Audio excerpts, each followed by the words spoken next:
you were an ECW original, and we're now talking almost 25 years since the original ECW shut its doors, yet still everywhere you hear the chants. I'm going to be at WrestleMania next year in Philly. I can guarantee you there's going to be a lot of those ECW chants.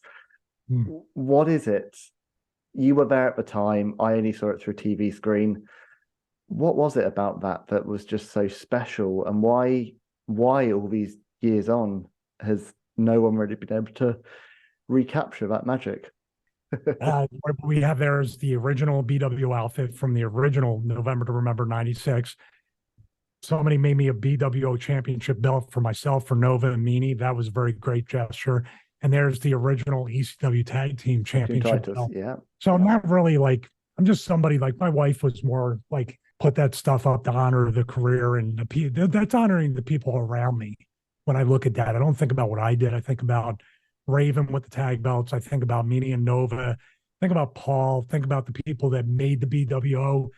Little Guido, like putting me over every night when he could probably kill me in 5 seconds because he's a shooter.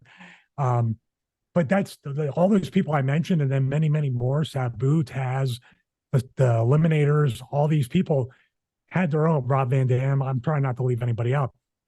They were allowed to be their personalities. It was a variety show.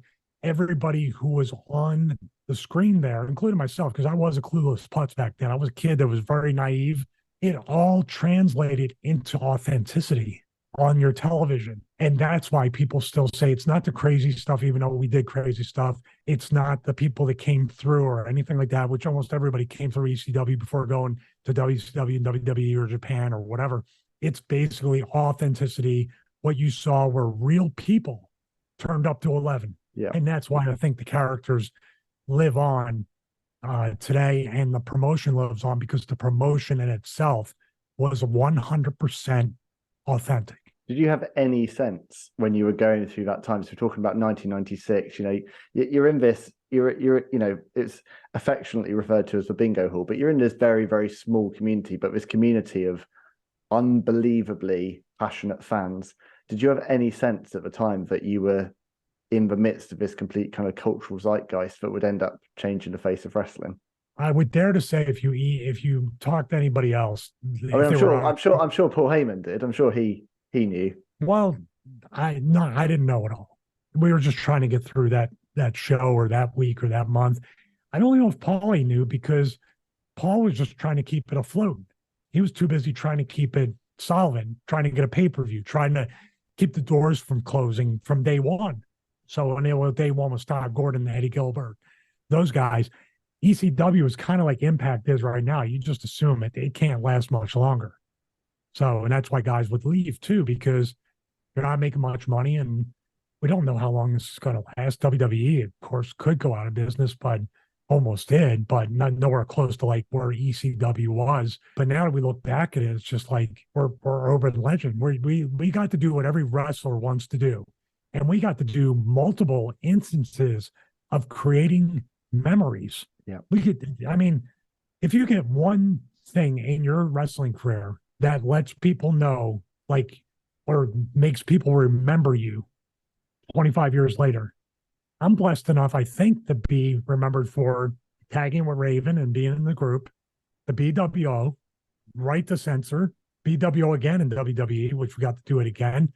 To a degree, Dr. Stevie in TNA was kind of a character people enjoyed. I mean, that's 5 things, right? If I count correctly. So, whatever. It's like multitudes on top. Some people never get a character, never get an angle, never get a moment. I got all those things multiple times in every promotion.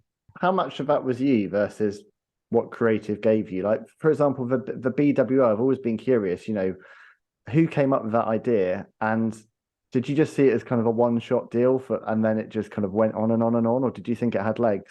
Well, here's the thing about wrestling back then. You weren't given full creative from any, or you weren't given like a script. You weren't given, this is what you're going to do, and you're going to step 3 steps to the left. You're going to say these words. You did no scripts. It was literally, you got 7 minutes to talk. We're talking about this. Go do it. Get these bullet points across. And that's what we do. And once again, authentic. It didn't sound choreographed. It didn't sound rehearsed. It didn't sound like it was a paper written by a completely other person that didn't experience your life. So that's what I say. Like for me, it was really the test. You get tested in wrestling. It's like you said, one shot deal. BWO we thought was a one shot deal because every parody before that was a one shot deal, or maybe the Blue Dust one and Baron Von Stevie was. There's another memory that people remember. You know that they remember that. So with ECW and what wrestling used to be, here's your bullet points. Go out there, get over. Here's your finish, and that's it. Go out there, have a 15-minute match, succeed or fail in front of a live crowd, in front of the toughest crowd in the world. That's how wrestling has changed, and that's what I think is missing a lot from wrestling today is nobody's allowed to succeed or fail on their own. They're either propped up or, in Matt Cardona's case, looked great, had this, got himself over, and they buried him in spite of him getting himself over because they didn't do it. That's how wrestling's changed. Because when we came out that November 1996, November, remember, I think what made me look, you could see me look around. I had the sunglasses on, but my eyes were like, holy, what's going on? Because we knew it wasn't one shot when we got out there because fans were chanting BWO the loudest. It was like one of the loudest chants that you'd ever hear in the ECW arena. And that's when Paul said, we're running with it. It's a parody.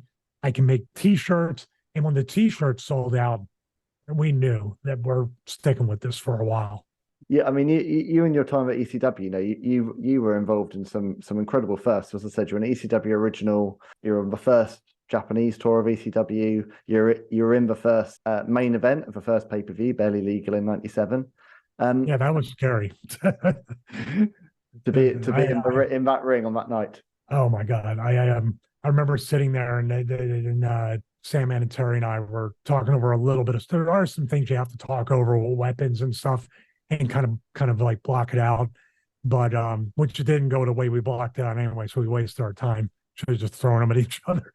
But Sandman was being Sandman, and Terry turned to me and said, "Oh, Stevie, what do you want to do?" No, he said, "What do you want to do?" And I didn't quite answer him because I didn't know how to answer.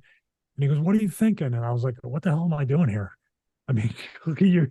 You know what I mean? I just felt like I didn't fit. But there were people out there, quite honestly, that thought because it was ECW and it was Paul, and it was so on the nose that Terry was going to win the world title, that there was, and thank God we did, because I wasn't ready for it. And think about a wrestler ever saying that. I wasn't ready for it. I would not have carried or represented the company as well as Terry did, and it would have fell flat to have me win it. But there was a quick second where they were considering myself or Sandman going over as a swerve just to keep it fresh. Yeah. But I guarantee you I would have been a heel after that night because they wanted Terry to win. I would have turned instantly.